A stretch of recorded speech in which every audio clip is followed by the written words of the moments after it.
During the Super Bowl final, my husband, Marcus, suddenly suggested we make a bet. Watching the game reach its halftime mark, he said casually, if the Eagles win, we get a divorce. What do you say? The Eagles were leading by a landslide. They were bound to take home the championship ring tonight. I stared blankly at the TV screen, my mind drifting back to an Instagram post I had seen just this afternoon, uploaded by Marcus's secretary, Haley. Mr. Marcus said that if the Eagles win tonight, he will finally take our relationship public. Perfect timing because I have a little surprise waiting for him too. The surprise Haley mentioned was a photo of a positive pregnancy test showing she was 2 months along. Remembering the sweet, pampering messages Marcus had left under her post to make her happy, I felt an overwhelming sense of exhaustion. With only 1 minute left on the clock before the game ended, I spoke in a quiet voice. Okay, I'll take that bet. The game ended. Around us, the screams and cheers of our friends watching the game were deafening. Only Marcus and I sat in a silence that felt completely out of place. Marcus froze, looking at me in surprise. I looked at the final score on the screen. Then, I said softly, you won. He was always going to win this bet. I didn't want to fight it anymore. Marcus, I agree to the divorce. In our 5-year marriage war, he had finally won. On the drive back, Haley sent Marcus a Snapchat voice note, her voice bubbling with excitement. Marcus, the Eagles actually won. Does this mean we can finally tell everyone about us? The voice note played out loud by accident. Every single word fell clearly into my ears. Marcus instinctively glanced at me through the rearview mirror, but he only saw me staring out the window, completely expressionless. He cleared his throat. It was just a random bet before the game started. I was just trying to make her happy. But, Marcus paused, his tone turning somewhat indifferent.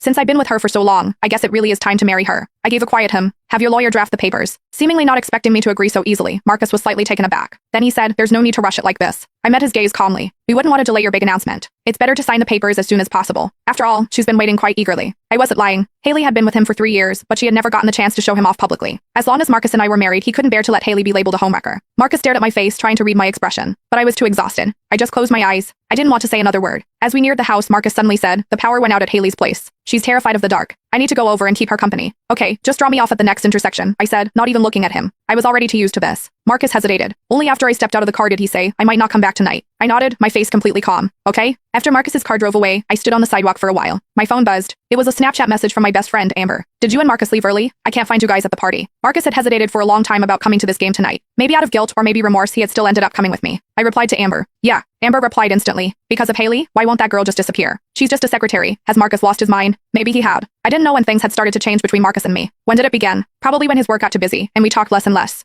He stopped sharing the funny little details of his day with me. His replies to my messages took longer and longer. Strangely, the thought of divorce didn't make me sad. Instead, I felt a weight lifting off my shoulders. We had known each other for 8 years and been married for 5. This marriage, which had kept me awake for countless painful nights, was finally coming to an end. Just then, a voice note from Marcus came through. Go to bed early. Marcus always had this habit of slapping me first and then giving me a sweet treat. I was used to this way of living too. Back home, I collapsed onto the couch, feeling drained. I stared numbly at the empty house. I don't know how much time passed before my phone lit up again. It was a notification for an Instagram update from Haley. I clicked on it. It was her relationship hard launch post. Congrats to the Eagles for winning the championship. Marcus won his bet. Family of 3, finally together. The photo showed 2 hands overlapping on top of a pregnancy report. My hand automatically drifted to my own stomach. My own medical report from yesterday's checkup was still sitting in my purse. 4 weeks pregnant. It was my second I lowered my eyes.